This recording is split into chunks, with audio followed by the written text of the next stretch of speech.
좋은 교회, 좋은 TV. 예수님께서는 이 산상수훈의 말씀을 통해서 우리에게 천국이 어떤 곳인가, 그리고 천국 백성은 어떠한 모습으로 살아야 되는가에 대해서 말씀을 하셨다면, 오늘 이 선상수훈의 말씀을 통하여서 우리에게 어떤 자가 이 천국을 누릴 것인가에 대한 말씀을 하고 계시네요. 오늘 말씀을 통해서 과연 누가 하나님 나라를 소유할 것인가에 대해서 함께 말씀을 나누어 보도록 하겠습니다. 천국은 마치 밭에 감추인 보화와 같으니 사람이 이를 발견한 후 숨겨두고 기뻐하며 돌아가서 자기의 소유를 다 팔아 그 밭을 사느니라. 또 천국은 마치 좋은 진주를 구하는 장사와 같으니 극히 값진 진주 하나를 발견하매 가서 자기의 소유를 다 팔아 그 진주를 사느니라. 또 천국은 마치 바다에 치고 각종 물고기를 모는 그물과 같으니 그물에 가득함에 물가로 끌어내고 앉아서 좋은 것은 그릇에 담고 못된 것은 내버리느니라. 세상 끝에도 이러하리라. 천사들이 와서 의인 중에서 악인을 갈라내어 풀무불에 던져 넣으리니 거기서 울며 이를 갈리라. 이 모든 것을 깨달았느냐? 그러하오이다. 그러므로 천국에 지어진 서기관마다 마치 새 것과 옛 것을 그 곳간에서 내오는 집주인과 같으니라. 예수께서 이 모든 비유를 마치신 후에 그곳을 떠나서 고향으로 돌아가사 그들의 회당에서 가르치시니 그들이 놀라 이르되, 이 사람의 이 지혜와 이런 능력이 어디서 났느냐? 이는 그 목수의 아들이 아니냐? 그 어머니는 마리아, 그 형제들은 야고보, 요셉, 시몬, 유다라 하지 않느냐?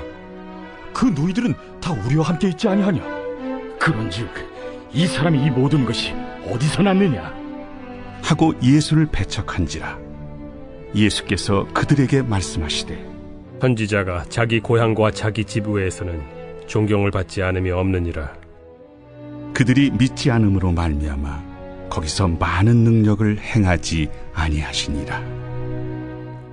예수님께서는 오늘 말씀을 시작하시면서 그러면서 천국은 마치라는 말씀으로 시작을 하시면서 세 가지의 말씀을 주시는데요. 이 세 가지는 이것입니다. 천국이 어떠한 가치가 있는가에 대한 말씀이고요. 그 고귀한 가치의 천국을 누가 소유할 수 있는가에 대해서 말씀을 주시네요. 마지막으로 마지막 날 천국에 들어갈 수 있는 사람은 누구인가에 대해서 말씀을 하십니다. 오늘 이 세 가지 비유를 함께 살펴볼 텐데요.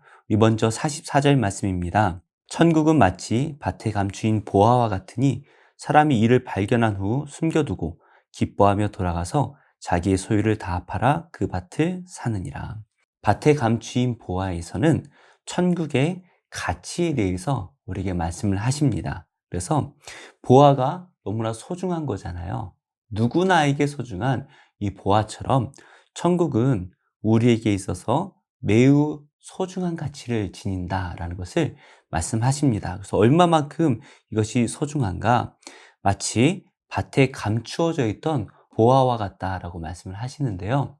이 당시에는 워낙에 전쟁이 많이 일어나고 또 은행 같은 것이 없다 보니까 이 보화를 밭에 감추어 두는 경우들이 종종 있었다고 합니다. 그런데 그 주인이 잊어버릴 일은 없겠죠. 하지만 갑자기 전쟁을 통해서 죽거나 하면 그 밭에 숨겨져 있다라는 것을 아무도 모르죠.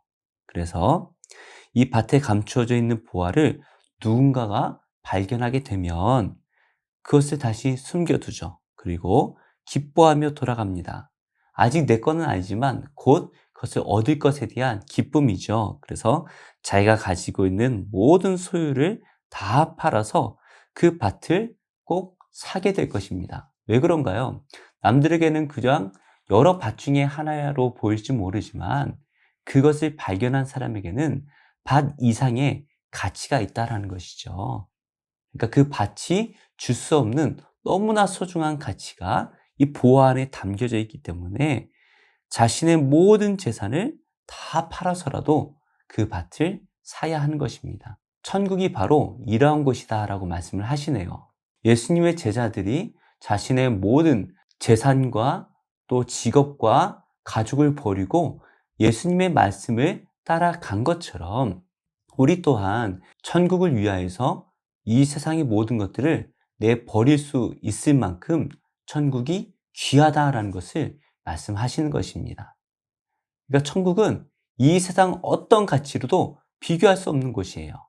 그래서 우리가 천국을 위해서라면 모든 것을 다 버려도 아깝지 않아야 한다라는 것입니다.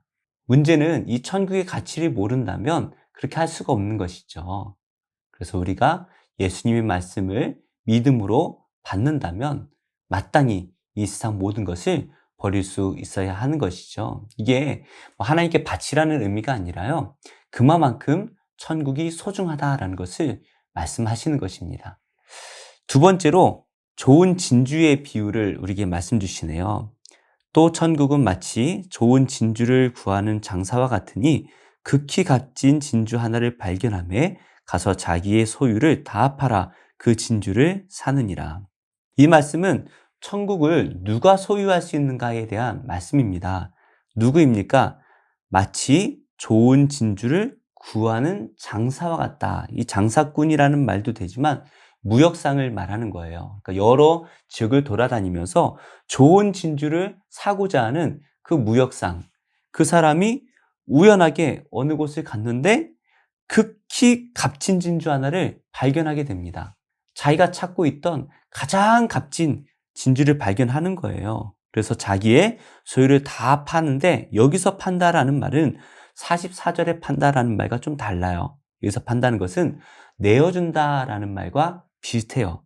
그러니까 이 값진 이 천국을 내가 구하기 위해서 자신이 지금까지 갖고 있던 것들을 다 내어주고라도 그 진주를 구한다라는 것이죠. 천국은 누가 얻을 수 있는 것입니까? 그냥 진주를 보는 사람이 아니라 그 진주를 구하는 사람만이 천국을 소유할 수 있다라는 것입니다. 예수님의 말씀을 모두가 들었어요. 감추어져 있다 보니까 천국에 대해서 잘 몰라서 그냥 무심코 지나가는 사람들도 많이 있었을 것입니다. 그런데 예수님의 말씀을 듣고 메시아이신 것을 알면서도, 그러면서도 예수님을 쫓아가지 못하는 사람들이 많이 있었죠. 왜 그렇습니까? 세상의 것이 너무나 좋아서 그런 것입니다. 그러니까 이 좋은 진주를 많은 사람들이 보았을 거예요. 그런데 그 진주를 사는 사람은 한 명뿐입니다. 누구예요? 이 진주를 구하는 사람만이 이 진주를 소유할 수 있다는 것이죠. 그러니까 우리가 천국에 대해서 다 알고 다 천국이 좋은 것도 알아요. 근데 그 천국을 구하지 않는 사람들이 너무나 많죠. 왜 그래요? 세상의 것을 구하며 살기 때문입니다. 그래서 천국은 누가 소유할 수 있습니까? 극히 값진 것을 구하는 자만이 소유할 수 있다는 것을 우리에게 말씀하시죠. 우리 성도님들께 천국 복음의 말씀은 어떠한 가치가 있으신가요? 우리에게 있어서 이 천국은, 하나님 나라의 복음은 어느 것보다도 값져야 하는 것입니다. 그래야만이 우리는 이 천국 부활을 소유할 수가 있는 것이죠. 듣고 아는 것이 소유하는 것이 아니라 이 말씀대로 순종하며 살아갈 때에, 그래서 열매를 맺을 때에 그것이 나의 소유가 된다라는 것입니다. 47절 말씀입니다. 또 천국은 마치 바다에 치고 각종 물고기를 모는 그물과 같으니 그물에 가득함에 물가로 끌어내고 앉아서 좋은 것은 그릇에 담고 못된 것은 내버리느니라. 이 비유는 마지막 날 누가 천국에 들어갈 것인가에 대한 비유를 말씀하시네요. 하나님 나라의 복음은요, 모든 사람들에게 다 전파됩니다. 그러다 보니까 물론 그물 밖으로 빠져나가는 사람도 있지만 많은 사람들이 교회로 다 올 거예요. 천국이 너무나 좋아서 그 천국 말씀을 듣기 위해서 다 교회로 몰려오는 거예요. 그런데 그 모든 사람들이 다 천국에 들어가지는 못한다라는 것이에요. 그물 안에 끌려 올라온다 할지라도 그 안에는 모든 종류의 물고기가 있어요. 그래서 좋은 물고기도 있고 부패해 가치가 없는 그러한 물고기도 담겨져 있습니다. 교회 나온다고 해서 모두가 구원받는 것이 아니라 누가 구원을 받습니까? 좋은 물고기, 즉 열매 맺는 삶을 살아가는 제자만이 예수님의 참된 제자만이 구원을 받을 수 있다라는 것을 말씀하시는 것이죠. 물론 교회에 나와서 하나님의 말씀을 듣다 보면 그 안에 믿음이 생기는 것이 분명합니다. 그래서 교회를 떠나지 않는 게 참 중요한 일이에요. 그런데 그런다고 해서 구원받는 게 아니에요. 우리는 믿음의 성숙을 보여야 합니다. 그래서 우리가 교회를 다니는 것으로 만족할 것이 아니라 이 예수님의 천국 복음의 말씀을 내 삶에 열매 맺는 것을 위하여 기도하며 노력해야 되는 것입니다. 51절 말씀입니다. 이 모든 것을 깨달았느냐 하시니 대답하되 그러하오이다. 예수님께서 제자들에게 여러 비유의 말씀을 주신 후에 이것을 너희가 깨닫느냐 물어보십니다. 그러자 제자들이 네, 깨달았습니다. 그렇습니다. 라고 대답을 하죠. 그러자 예수님께서 이렇게 말씀을 하세요. 예수께서 이르시되 그러므로 천국의 제자된 서기관마다 마치 새 것과 옛 것을 그 곳간에서 내오는 집주인과 같으니라. 사실 이 말씀을 이 본문만 가지고 이해를 하려고 하면 참 어렵죠. 그런데 51절 말씀과 함께 살펴보면 이런 내용입니다. 예수님께서 가르쳐 주신 하나님 나라에 관한 새로운 복음의 가르침들을 이해하게 된, 깨닫게 된 제자들은 마치 서기관과 같이 하나님 나라의 복음을 사람들에게 가르치는 역할을 하게 될 것이다 라는 것을 말씀하시는 것이죠. 이 말씀을 깨달았던 이 제자들은 하나님 나라에 관한 가르침뿐만이 아니라 이제 구약의 말씀을 새롭게 다시 이해하게 되어서 구약과 신약 이 모든 말씀들을 함께 알게 되었다라는 것을 말씀하십니다. 그리고 이것을 나 혼자 아는 것으로 그치는 것이 아니라 어떻게 해야 돼요?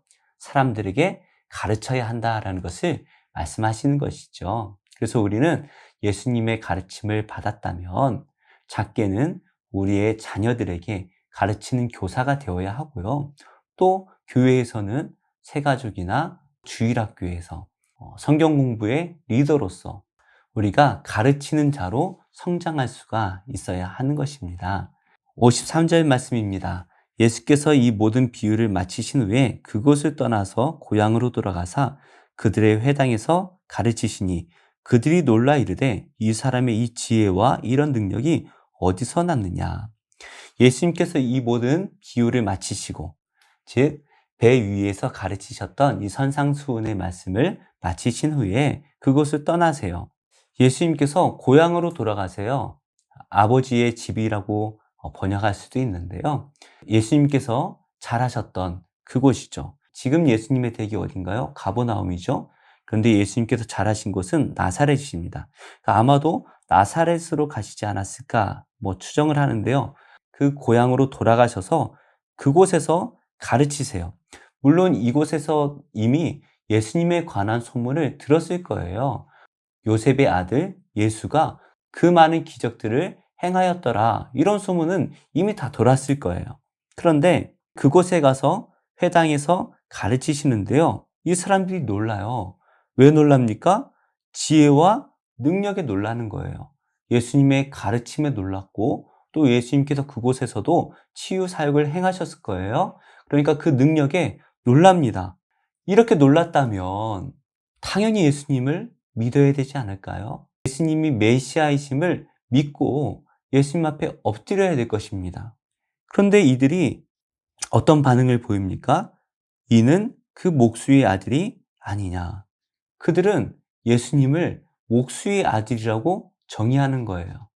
예수님께서 메시아로서 그 많은 사역들을 행하심에도 불구하고 표적과 기사를 행하셨음에도 불구하고 그들이 해결하지 못했던 그 많은 율법의 어려운 문제들을 다 설명을 해주셨음에도 불구하고 이들은 그저 목수의 아들이 아니냐라고 결론 지어버리는 것입니다.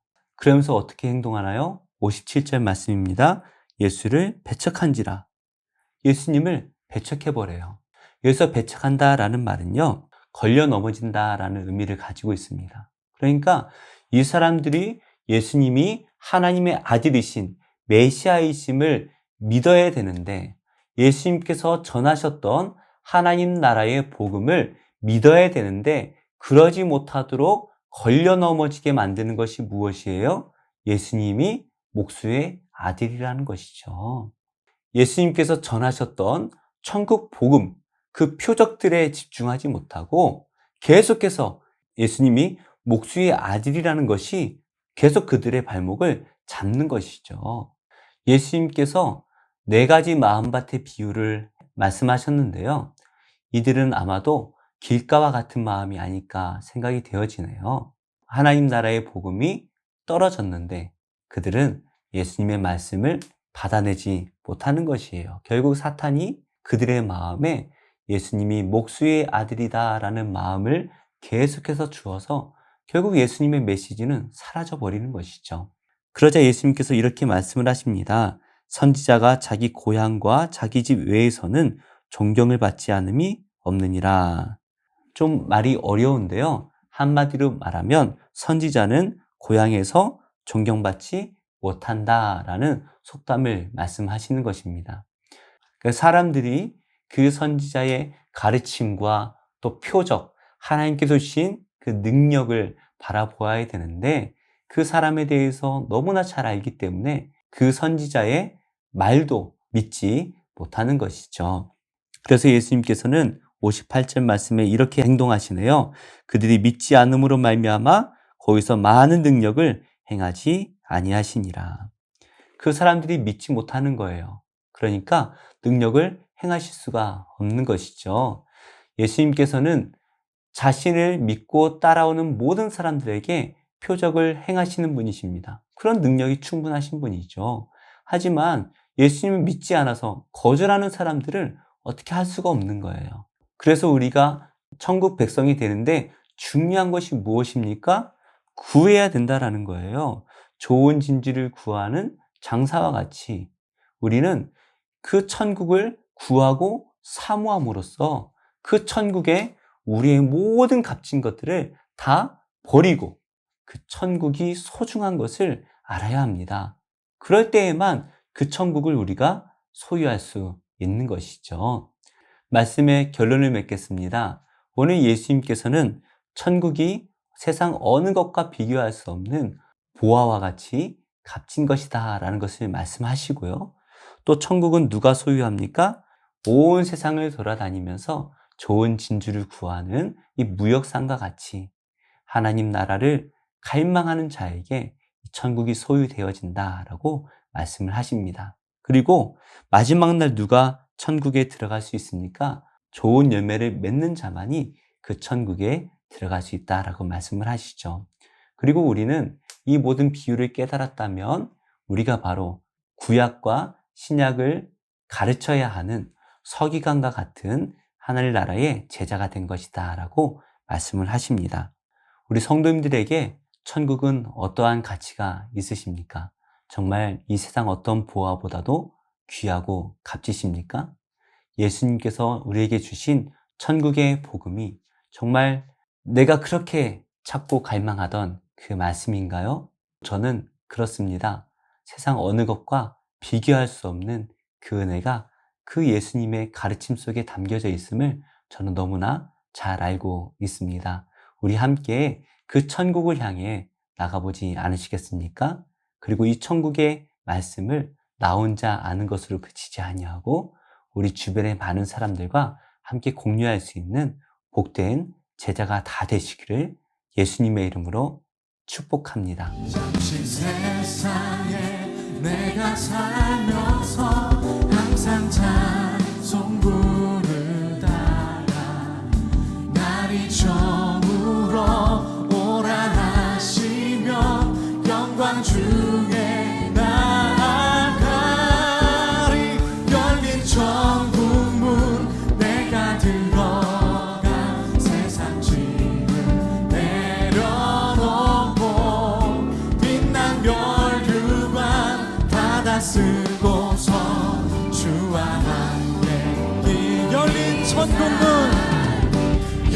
천국문 내가 들어가 세상 짐을 내려놓고 빛난 멸류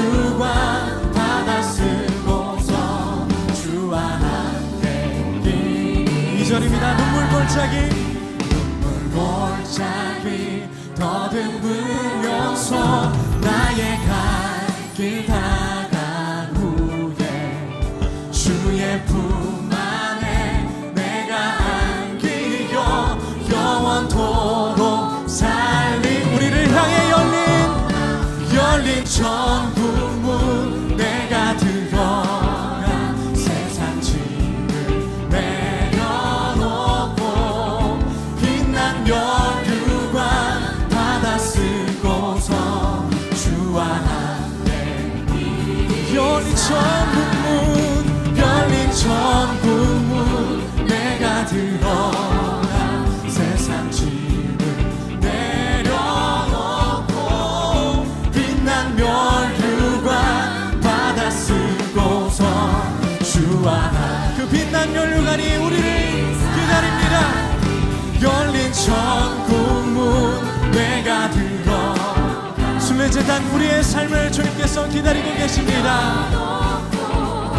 빛난 면류관 받아 쓰고 우리 마지막으로 주와 열린 천국문 내가 들어가 세상 짐을 내려놓고 빛난 면류관 받아 쓰고서 주와 함께 길이 살리